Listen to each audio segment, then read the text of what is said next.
Now, today's event is very special. We're here to celebrate the power of refugee stories and how literature can build empathy and bridges to understand the lives, the struggles, and the histories of people who have fled their homelands and are now our neighbors and friends. Now, this event is a collaboration between the Vancouver Public Library, the City of Vancouver, and an organization called the Multi-Agency Partnership, or MAP BC. So I'm going to invite Richard Belcham from MAP to join us and give us more context about the organization, about himself, his work, and why we're doing this event. Hi, Richard. Hi, Jorge. Good to see you. First of all, thank you so much to the Vancouver Public Library for this collaboration. It's an online one. We often do events with you in the physical space of the library, so it's a shame we're not with you in person this year, but we're so grateful for the collaboration. So my name is Richard Belcham, as Jorge says. I work with Inasmuch Community Society in the Fraser Valley. We provide transition housing and settlement services for refugee claimants in Abbotsford, Mission and Chilliwack. And I also have the honour and the privilege to serve as co-chair of the Multi-Agency Partnership BC, which, for those of you who don't know, the Multi-Agency Partnership is a collaboration of about 40 or 50 government, non-government and refugee claimant serving agencies. And we're a non-political collaboration, really, and a network of people who come together to look at removing barriers and understanding the journey of refugee claimants and asylum seekers and how we can welcome them to BC. And we have members all across BC and Metro Vancouver and the Fraser Valley. So we cover a lot of geographic as well as sizable area. So one question we're often asked is, who is a refugee claimant? And that's really, I could answer it quickly, and that's probably the best context because we need to hear from our guest speakers rather than me. But an asylum seeker is a person who's seeking refugee protection and yet hasn't had their claim definitely evaluated. And when they do, they become a refugee claimant in Canada, and then they've made their own way here. And they have to go through a process of a hearing to put their case to a member of the Immigration and Refugee Board. And if it's accepted, they become a protected person in Canada, and that puts them on the pathway to permanent residency and eventually citizenship. World Refugee Day is something that we're celebrating. World Refugee Day was established by the United Nations in 2001. And it commemorated the 50th anniversary of the UN Convention in 1951 to protect refugees. And World Refugee Day is this Sunday, June the 20th, and it's an international day to honour refugees around the world and celebrates the strength and the courage of people who have been forced to flee their home country and escape conflict and persecution. So in BC, we celebrate the talents and riches and gifts of the refugees who have brought to our communities and endowed our lives. So we're super grateful to the Vancouver Public Library. And in recognition of World Refugee Day, once again, we're very excited that the City of Vancouver is on board with us and wants to take part. And so we're going to welcome by video, and sadly not live, but by recorded video, we're going to welcome Mayor Kennedy Stewart, and he's going to proclaim World Refugee Day in the City of Vancouver for 2021.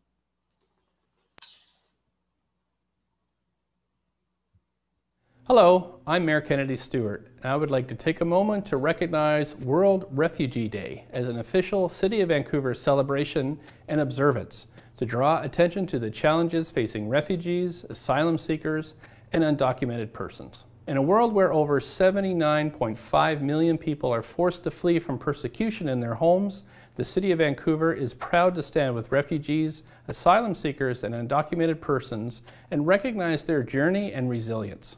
This year's virtual events, hosted by Multi-Agency Partnership under the theme of Stories Told and the Memories They Leave Behind, is a testament to the amazing talents and contributions refugees make to our communities. During the second year of the COVID-19 pandemic, it is even more important for us to be welcoming of refugees, asylum seekers, and undocumented persons. Like everyone, they face isolation, fear of illness, and compounding risks based on gender, race, national origin, class, age, ability, and sexual orientation. But also the challenge of living in a new place and supporting their families in navigating a new system while facing barriers to accessing their basic rights to education, health, employment, and freedom of movement. The city is proud of the many settlement agencies, community groups, housing agencies, and others who have pivoted their services to continue their support of refugees at this most complex of times. The city is proud of the significant contributions it made to the new Immigrant Services Society of BC Welcome Centre, a one-stop shop service hub for refugees, asylum seekers, and undocumented persons in Vancouver. We are also proud to continue the needed implementation and advocacy of our Access to City Services Without Fear policy, which is another effort to address the needs of people living in Vancouver with no or uncertain immigration status. In 2018, the city worked with a group of refugees and community agencies to organize a poverty reduction forum for refugees and asylum seekers. The city will continue to advocate for improvements to the lives of refugees, asylum seekers, and undocumented persons in Canada. The city is grateful to MAP BC's 50 not-for-profit, non-government, and government agencies who work with and for refugee claimants in Metro Vancouver and the Fraser Valley for hosting the week-long World Refugee Day programming. We'd also like to thank all of our community agencies and private sponsorship groups for their continuing support of refugees in our community. And now, I'd like to read the proclamation. Whereas the General Assembly of the United Nations unanimously adopted on December 4th, 2000, a resolution naming June 20th every year as World Refugee Day to celebrate and recognize the courage, strength, and contribution of refugees. And whereas Canada has a long-standing tradition of providing refuge to persons in need of protection and is a signatory to the 1951 United Nations Convention relating to the status of refugees. And whereas the City of Vancouver has adopted an inclusive vision and value statement concerning immigrants and refugees, which states that, quote, Vancouver is a city where immigrants and refugees have the best opportunities to become an integral part of social, economic, and cultural fabric of city life. And whereas of the 4.2 million asylum claims globally, 23,900 were made across Canada in 2020, and 2,256 accepted claimants and their families made BC their home. And whereas the City of Vancouver and its people continue to welcome refugees and make resources available for refugees and their families to start a new life. Now, therefore, I, Kennedy Stewart, Mayor of the City of Vancouver, do hereby proclaim Saturday, June 20th, 2021 as World Refugee Day in the City of Vancouver.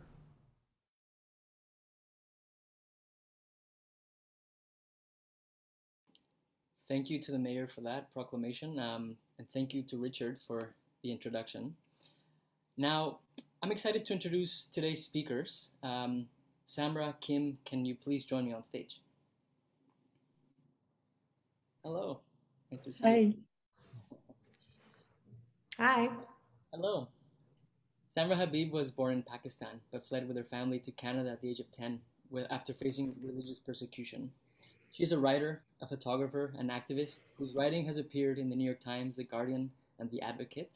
And her first book, We Have Always Been Here, won Canada Reads in 2020. Here's the book. It's beautiful. Everyone should go and read it. Kim Thuy was born in Vietnam, but fled with her family with the boat people at the age of 10, eventually settling in Quebec. Her first novel, Rue, was shortlisted for the Giller and won Canada Reads in 2015. She's written another 6 books. She's a member of the Order of Canada and the Chevalier, or a Knight, of the National Order of Quebec. Now, today's moderator was going to be Kamal Al-Soleili, which I know a lot of you were excited to see, but unfortunately he's unable to join us today. So instead, I'm going to step in and be your moderator for today. So let's get this started. Now, I want this to be a conversation between the three of us, but also with the audience. So Samra, Kim, if at any point you feel like jumping in, asking each other questions, feel free. I don't want to be the holder of the microphone. And that goes for the audience as well. Let's make this dynamic. If you have questions for Kim and Samra, please put them in the chat. And as the event goes on, I'm going to do my best to try to integrate them into the conversation. I think everyone's curiosity here is what matters. So let's get started. You've both written these very beautiful, powerful autobiographical works that have reached people across the country. You both won the CBC Canada Reads competition, which in a way is centered around the question, what is the one book that all of Canada should read? So in a way, your books, your stories were chosen as the stories that should matter to all Canadians. So I want to kick us off with a simple question. What is it about refugee stories that is so compelling and so important for everyone to hear? Kim, do you want to start? I was gonna say yes, please, Samra. I'll let you go because you're younger, I think, and more activist than I am. So I said, oh, maybe we should hear from Samra first, and unless you prefer, I go first. I can just go quickly. I think the story of refugees, and that is obviously just sort of my observation. It sometimes defies this myth that Canada is a promised land for people. And sometimes I think people assume that, life is great for refugees after the move to Canada. But the truth is, and it's something that obviously I talk about a lot in my book, is that many face further inequities and injustices after the move to Canada. And I think the stories of refugees, like stories of many other individuals who face barriers, it illuminates the fact that not everyone has the same opportunities and rights in this country. And I think that, there's a desire to learn about stories that expand our understanding of inequities that leave so many people behind, especially when it's by individuals with lived experience who are driving their own narrative. That is what I think. Samra, I'm very curious about one thing you said. Do you feel in a sense that then in Canada we have a romanticized vision of what refugees who come here experience and what it's like? I think so, yeah. I often, and I mentioned this in the book, that especially in the case of my family, we traded, one set of anxieties for another set of anxieties, right? So no longer were we fearing for our lives or fearing that our family would be killed on our way to the grocery store. But now we were worrying about whether or not we would be able to have food on the table, whether or not we would be able to make rent, whether or not my father would be able to find employment. So that is what I mean. Kim, what do you think?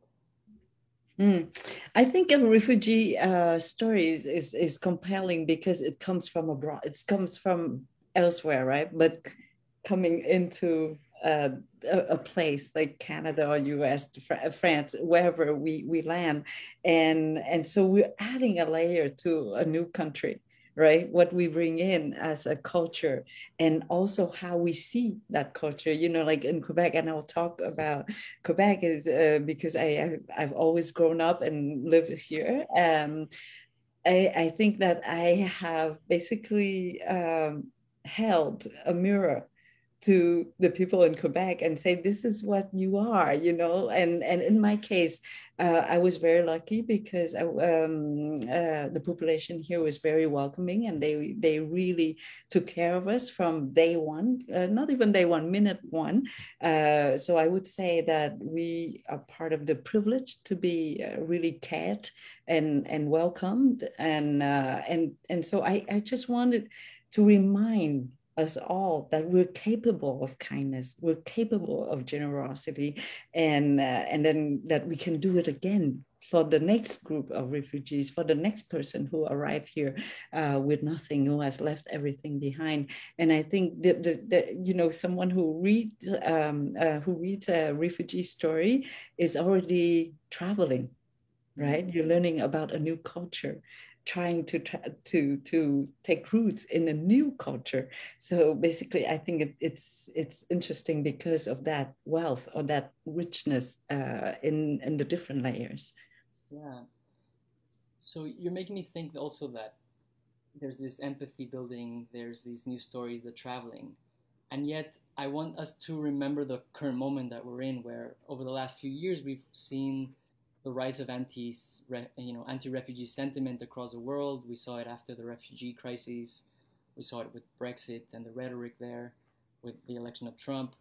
And in Canada, sometimes that negativity spills over into the media, but especially across social media platforms.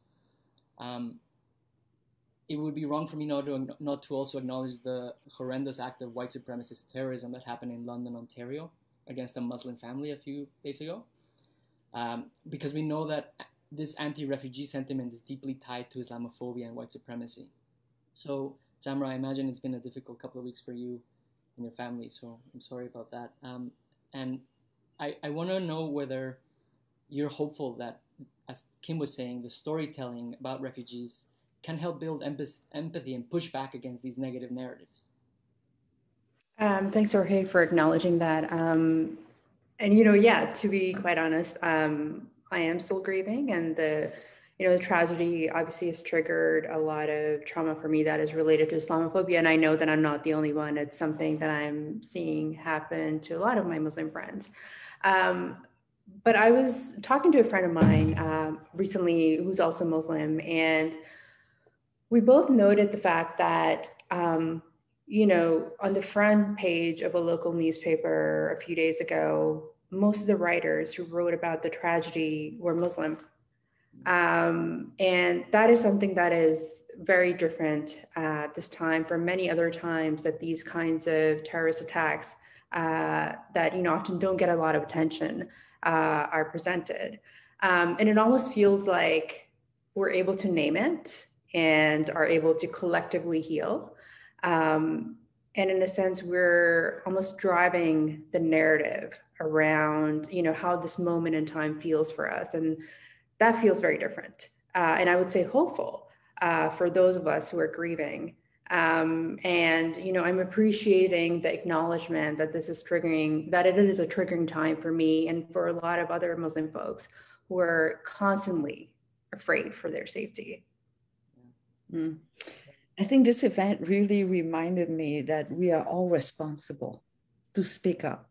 Whenever we see or hear someone who is struggling with whatever, right? This boy, man, I don't know. I haven't read about the one who ran into, because I don't want to know, and right now I'm saying this to you, and at the same time, I feel that I should be curious and try to know about him more, but I'm more interested in the family than this young person. And I say, how come nobody has seen anything? And so I think from this event on, I think we have to remind ourselves that if we see something that is not right, someone who would say something extreme, I think we should speak up and stop that person right away, and not let that person go to the extreme and then commit the impossible, right? The unimaginable. And I remember, if you allow me to have a couple of minutes, I will tell you a story where, I was invited on the stage of Canada Day in Ottawa, and there were so many people right in front. And then, so when you step off the stage, you have this adrenaline, the energy of the whole crowd in your body. And then I jumped into a cab to go to the bus stop, and the driver, he was really unhappy somehow, and he almost ran into the people who were crossing the streets, and it was a celebration, so everybody was happy. So I tried to kind of undo his anger, and I said, oh, thank you so much for working today when everybody's on holiday. And he said, well, because this holiday is not mine. Canada Day is not mine because Canada is not my country. Right? So he was really angry, I think, at something, I guess. So I said, okay, I've just, received the greatest adrenaline rush. I don't want him to spoil my fun, my joy. So I turned my head around. I just looked through the window. I said, okay, I don't want him in my bubble anymore. And then for 30 seconds, I had to talk to myself and said, no, he is the one you have to share your joy with. This is, the opportunity for you to give back. And so I went back, I looked at him, and he was so mad that, everything looked gray around him. And I had to find something nice to say. And so I looked at him and said, you have the longest eyelashes I've ever seen. And he turned around and he said, nobody has ever complimented my eyelashes and say that they are beautiful.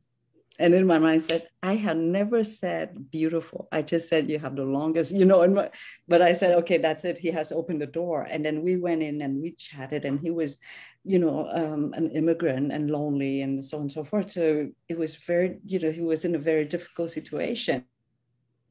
And at the end of the conversation, he invited me for a shish ta'ouk, because he knew the best shish ta'ouk. And I said, oh my God, I'm going to miss the train. I said, no, but there will be another train. So I went with him for a shish ta'ouk, and I thought maybe, if we take the time, every time that we see something, then maybe we can prevent something or change the course of an event. And so, yeah, I think we have to be more responsible as a population, all of us, that if we see something, we have to act on it or speak up. And I don't know. Sorry, is something wrong with my sound? I feel like it's bouncing back. Okay, you're cool. And I don't know if you find this, but I am, observing, especially recently, that people almost have the tools to talk about the problematic things. People can name things. People can point out what the problematic things are about, the way people are being spoken to because of what they look like and where they're from. People are able to, point out if something is a microaggression. So I think that is also something that I find quite hopeful, that we're sort of have like these tools in our toolbox to talk about these things. Yeah, and someone in the chat just said something that was along the lines of what I was thinking when I heard both of you speak, which is, Kim, you made this person feel seen. And for me, reading your books and hearing your stories, it's like you're making other people who've experienced displacement or who live in a place where there's people from all over the world, they can see each other's lives. So you make us feel seen through your writing. Because I think the danger is, when you talk about refugees or immigrants as a group, when you use the word like caravan or a whole, I don't know, a whole boat or something, as humans, our brain, I don't think that we can connect to something as massive, as a caravan. We cannot. We need a face. We need a story. So I think it's important to really tell one story at a time. If I was a newspaper prime minister, if I was a prime minister, I would force all media to tell at least one story of one immigrant per day. That the first page is about a story. It can be a successful story or not. Someone who's still struggling or someone who has made it through, with a new life in Canada, and to give all the colors, at different stages of an immigrant, a newcomer, starting a new beginning here in our country. And I think that would change our opinions, because then we can connect with one person at a time, and it becomes human, and not just some faceless mass. Yeah. On that note, you do that with your writing, and in your work, you give us a window into the refugee experience by describing what it was like for you and your family to live in refugee camps, but also the bonds that develop between the people in those camps. If you're okay with it, I want to read a passage from the. I can tell you already that I don't remember what I've written, so I hope that I won't be ashamed. It's just I want the audience to get a sense of how you describe things and what it's like to hear these stories. Just a trigger warning. There is sexual violence and death in this passage. It's very short, but I'm gonna read it. My first name did not prepare me for facing storms on the high seas, and even less for sharing a straw hut in a Malaysian refugee camp with an elderly woman who cried day and night for a month without telling us the identity of the 14 young children who accompanied her. We had to wait for the farewell meal on the eve of our departure for Canada before she suddenly related to us the details of her crossing. She had seen her son's throat being cut before her eyes because he dared to throw himself on a pirate who was raping his pregnant wife. This mother had fainted at the moment when her son and daughter-in-law were thrown into the sea. She didn't know what happened next. She only remembered waking up beneath bodies to the sound of tears being shed by the 14 surviving children. And then on the next page, you go and say, it went without saying that no refugees planned to live long-term in the camp, but our daily tasks rooted us, despite everything in this hot and hostile land. In this isolated world, friendships are born of the simplest bond. 2 classmates became 2 sisters, 2 natives of the same town helped each other out as if they were cousins, 2 orphans formed a family. And so it's just such beautiful language, and I'm trying to understand whether when you were writing this, was it helping you process those experiences, and at the same time you were helping others understand and process? You know, it's unfortunate that that this is not fiction, right?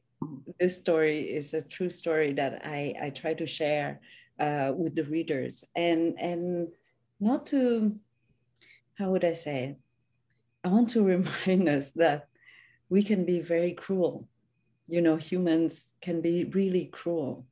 And we should not forget that, because once that we know we're cruel, we can choose to be something else. We can choose to be generous. We can choose to be kind. But I think we should recognize, first of all, acknowledge that maybe our instinct, our first instinct is to be, to be horrible. We have that capacity to be horrible. So we should always remind ourselves of that, so that we can work on ourselves and go beyond.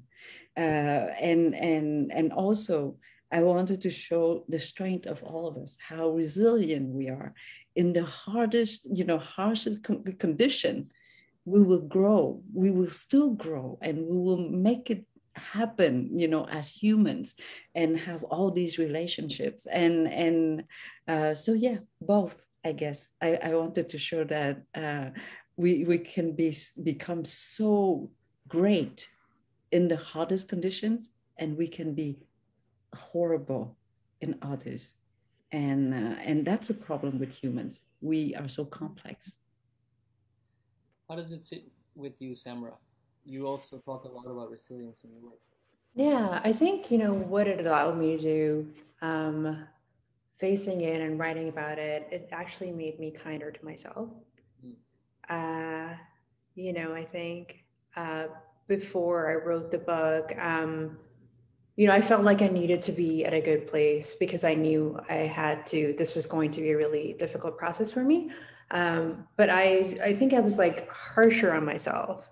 I didn't give myself a break if I, didn't act in ways that I felt like I should have acted in different situations. And I think after sort of facing what it was that I was carrying with me as a result of being a refugee, and having, experiences that were connected to that, I just started being gentler to myself. This thing that I talk about a lot in my book is, speaking to my inner child. And I think that is something that I realized that I needed to do as a result of writing this book. And it was a very crucial moment for me in terms of my own healing journey.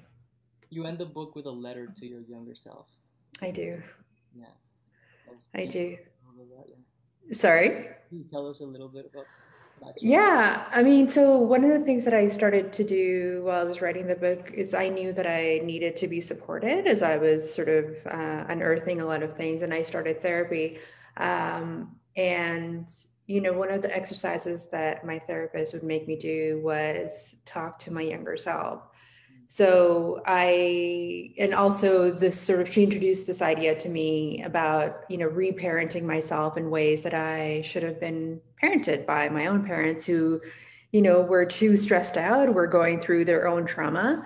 And I ended the letter with, the kind of advice that I wish that my parents would have given me when I was 7 years old. And for me, a lot of the root of my fears and my anxieties are really, when I sort of can pinpoint an age, it's my 7-year-old self. So the letter ends with the advice that I give to my 7-year-old self as the adult Samra, who's reparenting the 7-year-old Samra. I want to take direct language because it's beautiful how you do that. You end the letter by saying, like you, your parents will change many times. Be kind and forgiving when they do. Although there will be many times in life when you'll feel like you've landed somewhere you're not supposed to be, know that your curiosity and desire for knowledge will pull you back to safety. You'll be okay. Know that. Love, Samra. Gorgeous. Thank you. Maybe I should do this exercise. I never thought to my child, my inner child. How do you say that? Inner child. Yeah, it's like a psychology term, exercise. But the thing is that letter changes often. So I feel like if I were to write that letter now, it would be totally different because of where I am in my own healing journey. Okay. Yeah, I'll do this exercise. I'll give you some news. So speaking of language, am I louder now? Someone told me in the chat that I wasn't loud. Am I louder now? Now it's better. Now it's better. Awesome. Sorry about that before. I want to talk about language because both of you talk about language and finding your voice in a new place. And you also, in your works, that you deal with the experience of learning a new language as a key part of your experience of settling in a new place. Now, both of you write in languages that are not your mother tongue. So I want to dive into that a bit. Samra, right now on your Twitter, there is a pinned tweet that I find very poetic, also incredibly sad. And you say, my first breakup was abandoning my mother tongue. And then in your book, you go into a passage where you're describing the first day in Canada, and I'm going to read it because it's beautiful. You're talking to a cousin, you just arrived, you got off the plane, and you say, when we arrived at my aunt's apartment, my cousin, who was closest in age, refused to speak to me in Urdu, even though we'd only been in Canada a year. He'd been only in Canada a year. It was as if he were using his fluency as proof of his superiority over me. How long does it take to speak perfect English? I asked him. 6 months, he replied without missing a beat. And then you end by saying, I wondered how long it would take me to forget the language I dreamt in, stripping the proof of otherness from my speech. So I'm reading your tweet, I'm looking at that quote, and it sounds like abandoning your mother tongue and risking forgetting it in order to adapt to life here was another journey of loss for you. So can you speak about that? What that's been, why that's pinned on your Twitter right now? Yeah, I think, I think about abandoning Urdu in connection to the many ways in which I've abandoned myself in life, and, sometimes the way I show up in different relationships. And, I felt like that's something that I felt like I needed to do in order to feel like I could be accepted and let in. And, those are the parts of myself that I think I continue to abandon throughout my life because I had somehow internalized that, I had to do that in order to receive love and to feel a sense of belonging. So I think for me, my personal healing begins by acknowledging those parts of myself I have tried to make palatable for others by watering them down. And, I think it's really now that I'm learning how harmful that has been because, no matter what I have learned is that I'll always be othered. And, also I often think about how limited English feels often to me in terms of communicating my feelings and emotions because Urdu is so poetic. And so English is another way that I feel, sometimes held back in communicating the complexity of my experiences. And sometimes my challenge is that, you know, my comprehension of the Urdu language is very much, I feel like it's frozen in time. It's like that of a 10-year-old. So my capacity to communicate, because that's when I moved to Canada. So my capacity to express myself in Urdu is that of a 10-year-old. So, you know, I don't really have a grasp on the kinds of, you know, vocabulary I would need at this age to really express myself. So I just, yeah, it just makes me really sad. And I feel like I've abandoned that important part of myself. Yeah, that happens to me a little bit in Spanish, where I find that there's a richness and a poetry that for me, English is more of an instrumental language. It's a tool as opposed to a language of the heart. Yeah. Yeah, so that's has been my constant like conversation with myself about those languages. And I'll just give you an example of like the poetic aspect. Like sometimes when I ask my mother, you know, like, when is she coming to meet me? Like she would just, we say shari, but like she basically responds in like poetry. Like it's just, that's how she talks. And it's just really hard it's sometimes frustrating because I just want her to say like 8 p.m., but she'll give me like a poem. So it's just very typical, I find, of the Urdu language. Yeah. How great to have your mother answering yes by a poem, right? You know, Vietnamese, well, just for the food, I cannot let Vietnamese go because there are so many ingredients and yeah, food, right? Vegetables and all of that, which exists only in Vietnam and not in a, you know, in a tropical country and not in a cold country like Canada. But also because my parents have never asked me to, no, actually they have always insisted for me to maintain my Vietnamese, because they say that I will learn French very quickly, but I'll forget Vietnamese even quicker.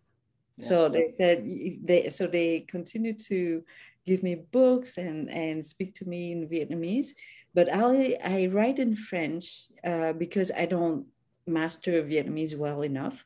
I don't have the nuances, you know. I don't know the word sadness, but I don't know melancholia, nostalgia, frustration, you know, all the nuances for in Vietnamese, because we don't verbalize emotions in Vietnamese. So you have to read and you have to go to school to own, you know, words for emotions. So, and also because French, it was such a moment of love when I arrived here. You know, and I'll take a minute just to tell you how we were welcome, and you understand where, you know, why I am still in love with Quebec, is that we arrived from a refugee camp with infections everywhere, right? Lice in our hair, chronic diarrhea, and so on and so forth. And these people did not hesitate for 1 second as we got out of the bus to hold us in their arms. I was not touching the ground, you know, like just lifted me up. And so that was very surprising for an Asian girl, number one, as a cultural shock. You know, we don't touch each other that much. And so to have these people express their emotions so openly and so physically, that was the first cultural shock. And then the second one was that I knew I was disgusting. You know, that today at 52, I'm not sure I would pick up my my inner child, that child that I was. And how come they did not hesitate for 1 second? And then the third shock, I would say that you know, in the camp, of course, we didn't have any mirrors. We didn't have water or electricity. So forget mirrors, right? So I had not seen myself for the last 4 or 5 months. So the first time that I saw myself again was in the eyes of these people. And the way they looked at me, I felt like I was the most beautiful girl on earth. And I had never seen myself that beautiful. And I've never seen myself that beautiful again, because I've lost that fragility, right? That vulnerability. And so there was that moment of love. And I would say that, you know, sometimes we think that a gift has to be something big, you know, meaningful or huge in terms of money or something. But sometimes it's just the way you look at somebody, right? And it changes everything. And I still carry that look for the last 42 years. And of course, that look is not that simple. It has to come from the heart, right? If not, you cannot look at the other person in that way. So that was the moment of love. And that language also gave me the freedom that we no longer had in Vietnam. We were, forced to no longer read, to no longer listen to music, to no longer write, of course. So Vietnamese at that point in time was a language of constraints. Was all of a sudden you arrive in a country of freedom, right? And so I always associate French with love and freedom. Mm-hmm. And when I write, I need that freedom and I need that love, because my only mission in life when I write is really to share beauty, the beauty of us as humans, of situations, how we fight back, against all odds most of the times. And it's very surprising that humans, can survive for so many of us can survive, billions of us can survive on this earth, because it's difficult, not only the conditions where we're living in, but just among ourselves, and that's why I have to use French. If French is, it's that language of love. And English, well, I don't master English well enough to say anything.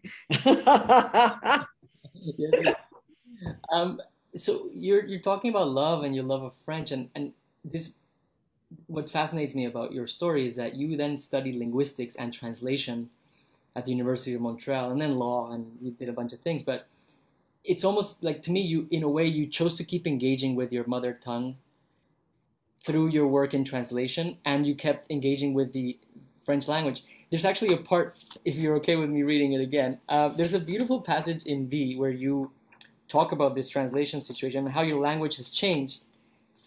And you said, here we go. Where is it? Oh, take your time. Spent a good part of the night searching through dictionaries of English, French, French, English, English, Vietnamese, Vietnamese, English, French, Vietnamese, Vietnamese, French, as well as unilingual dictionaries, because the word software did not exist in Vietnam during the 1970s any more than environment or ASEAN. The Vietnamese language I knew was marked by exile and trapped in an antiquated reality, one that preceded the Soviet presence and the strong ties with Cuba, Bulgaria, Czechoslovakia, Romania. More than 30,000 Vietnamese live in Warsaw, and in Berlin, the Vietnamese quarter is much larger than Montreal's Chinatown. The history of Vietnam and the Vietnamese endures, evolves, and grows in complexity without being written down or told. So it's almost like your work as a translator, you're constantly keeping that language alive by finding, like, you're an investigator yourself of new meanings. You're at the forefront of maintaining that love alive. Yeah, because I think, I learned it from a journalist actually who asked me the questions. And for the longest time, I always said that I sat between two chairs, right? That I'm in the crack of the chairs and I'm not Vietnamese or Quebecers, because I won't master nor Vietnamese nor French. And then he made me realize that, the people would ask you, oh, how much of you is still Vietnamese? How much of you is Canadian? The percentage, and it changes in the same day. When I'm eating a Vietnamese soup, I expect it to be Vietnamese. So then I'm just 100% Vietnamese, right? And when I'm eating a poutine, a poutine, right? The French fries with the gravy, I'm 100% Quebecer. I wanted it to taste really, a poutine from Quebec. And then I realized that actually you don't have to choose. Your identity is defined by your love for that culture. If you love it enough, if you love it unconditionally, I would say, then it's yours. That culture is yours, and you don't need to know it perfectly. You only need to want to love it, right? And I think that's why I go back with the Vietnamese language, because I am discovering that language, right? Which is a language from childhood. And after that, a language as a lawyer, but I don't have anything in the middle. all the emotions in other languages, right? So I'm discovering this language as well. And so I would say, because French has become my second mother tongue, I can love the Vietnamese language better because there's a comparison.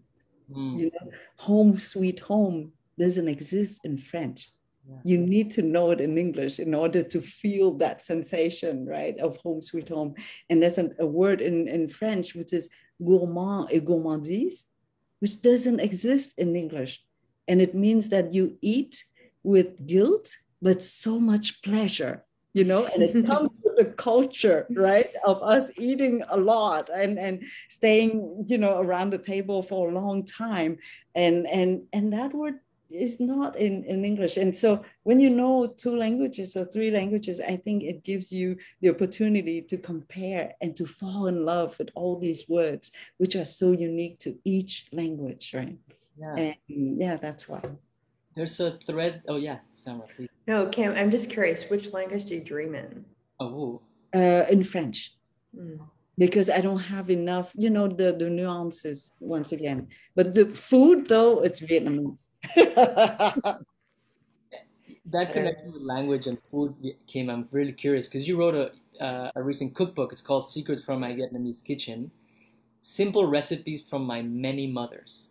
And what you do there is you introduce us to your mother and your 5 aunts, and they each tell their stories and their secrets through the food of the country that they had to leave. And so was that, again, like a process of reconnecting back with Vietnam, but also like getting their stories? And tell us a little bit about that. Just to share with you, you know, these stories, because when you know, you go to a Vietnamese restaurant, an Indian restaurant, or whatever, you know, you look at these people who have, you know, different features, different skin color, and you think that they don't have a story most of the time, or a story that maybe you're not interested in, but they have such great stories. You know, they are survivors of great challenges. And so I just wanted to share again the strength of all these, you know, faces that most of the time, especially, you know, Asians, we are more quiet. No, well, not me, but Asians are quieter most of the time. So people always think that they are, you know, they don't have a story, but they all do. And that's why, you know, food was just an excuse for me to introduce a story with a face. And then so the next time when the person would go to, you know, for their nails or for a soup, they would go like, oh, maybe this woman has a story. Maybe I should engage a conversation. So and this is where we start having a dialogue, right? Yeah. And that idea of connecting a story to a face and having a dialogue, we have Samra here whose project, you did a beautiful photography project where, as I understand, part of the idea is to go around the world taking portraits of other queer Muslims to feel connected to community, but also to tell their stories and let the world know about this, their experiences. So also a project of like connection, ties to home, and finding community through people's faces and stories. Do you want to tell us a little bit about what this project was about and where it's from? So I launched this project probably 8 years ago. And at the time I was struggling with my own relationship with Islam. I didn't know whether or not there was a place for me as a queer person in Islam. And I, you know, wanted to ask other queer Muslim folks how they were navigating that relationship. And I have a journalism background, so I thought what I could do is, you know, interview them and, you know, ask them to share how they're navigating that relationship. So there's a very much a storytelling component to it as well. And at the time I was working in fashion journalism, so I really understood intuitively the power of photography and visual imagery. So that is what I did. I, you know, interviewed, and a lot of them are just, you know, really young, or they were at least at that time. And I asked them about what their relationship with Islam was. And, you know, I saw parts of myself in each one of my subjects, you know, whether they were refugees, whether, they were from Pakistan, whether they felt like they didn't really belong at a traditional mosque. So I felt like, through that project, I was actually really looking for my place within Islam. And, that experience itself, it was, one of the many inspirations behind me working on my memoir, because I sort of felt, after having conversations with young people, that there was kind of this need to, like look up to people. And I felt like maybe in a way I could be one of those many people, because, what I was finding in terms of what I was reading is, the stories that are about queer Muslims are very much about trauma, which is, of course, it's an important part of people's stories, but there's also so much pleasure. There's also so much joy, which is something that I have experienced as well. So, there is a connection, and I did find myself, and I connected with a lot of people who were sort of having the same struggles and questions that I was. So I did find my people, for sure. Mm. There's a question that from the audience that relates to this, and it's a good segue. Someone says, as someone from a similar background, I find being a Muslim refugee is isolating because mainstream society is Islamophobic and our own communities are often very conservative and unwilling to accept our whole selves. Mm. And have you experienced this, and how do you feel about it? I mean, your book is an exploration of this, but yeah, I mean, I find my safe pockets, right? So what was really transformative for me was coming to this Unity Mosque, which started actually in Toronto, and has sort of become a blueprint for queer mosques around the world. So I would say that is where I found my people and my community, and that was my safety. And I think it's sort of, really kind of started this journey for me, where I started to feel that there is actually place in Islam for me. There are places where I can feel affirmed, even if I don't find that acceptance in traditional spaces. Yeah. Thank you for sharing that. No worries. We have 3 minutes left. I want to I know it went by too fast. I want to end by talking about family, because it's very present in both of your writing, and I think in the refugee experience, you come with your family sometimes, and apart from dealing with change yourselves, you have to witness your parents processing the loss of their homelands and trying to build a new life in a new place. And you have your own individual experience, but you have a shared experience. So your books, in a way, put out both your shared experience and your individual perspective on that experience out into the world in a very public way. So how have your families reacted to your writing? Samra, do you want to?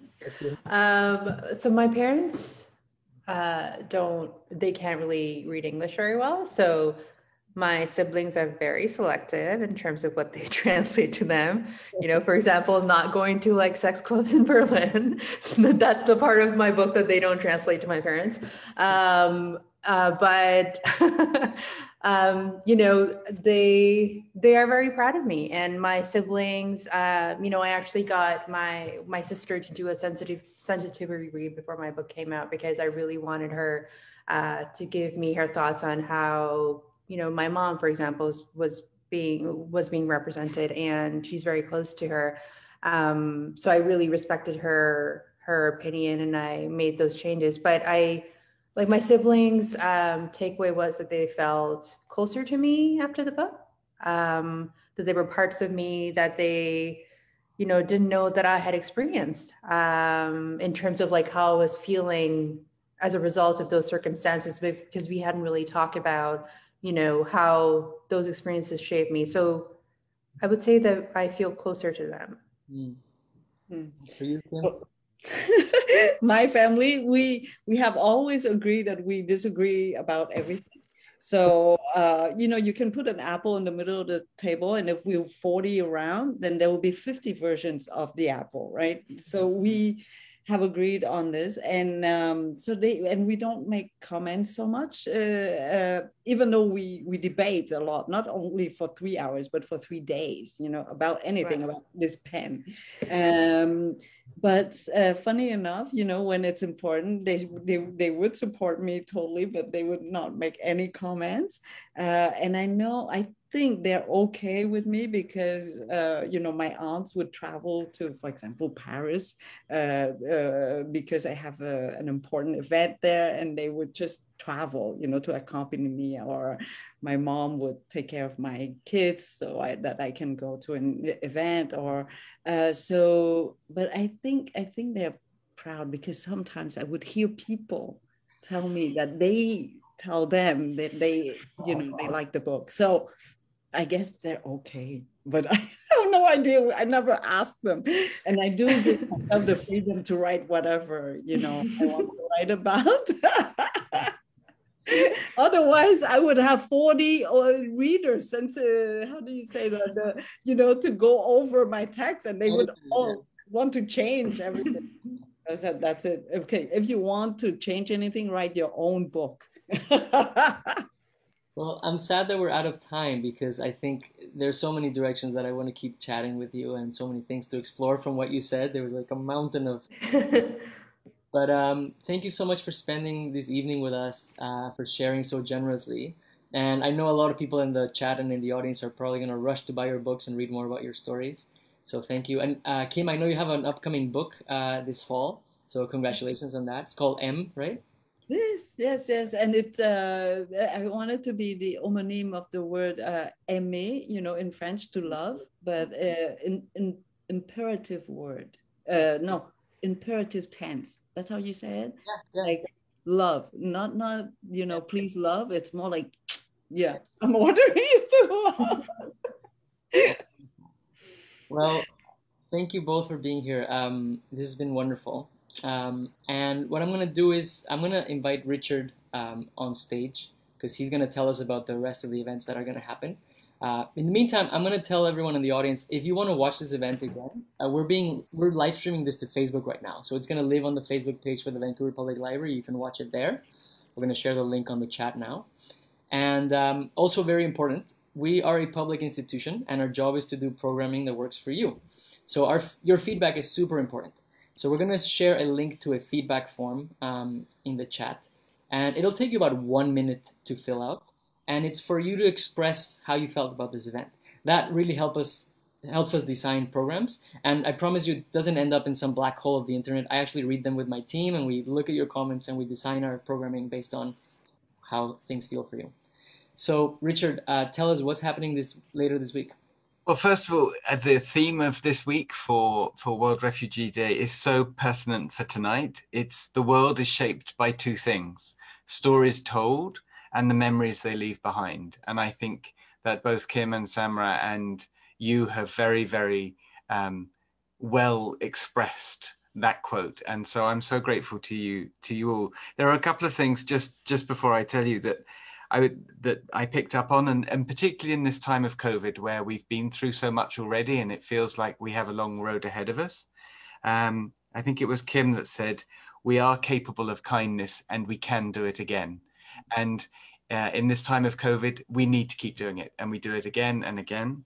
And we tell one story at one time, one person at a time, and then that actually can change the world. So I'm so grateful to have been part of this evening. It's been an honor and a privilege to meet you both.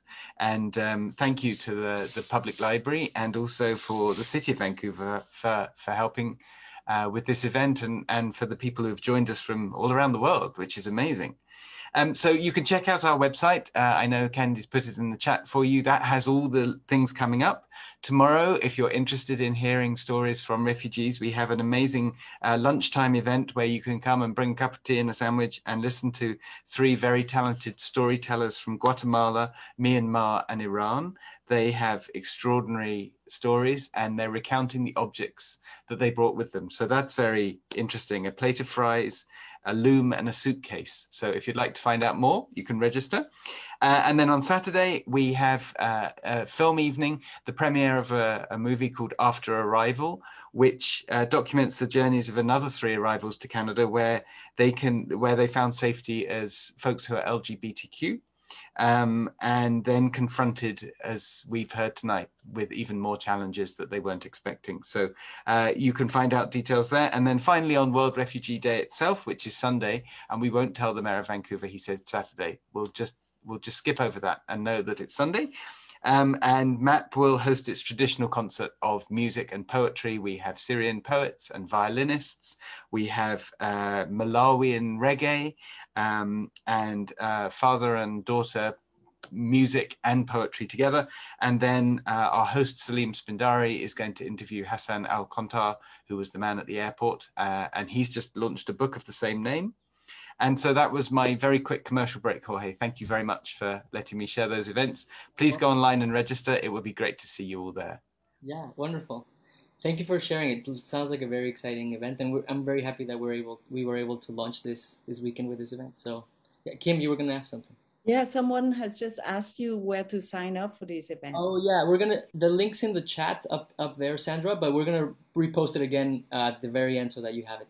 So that's it for today. Thank you all for coming. We're going to keep the event open for 5 minutes after we all leave so that you can click on links and chat with each other.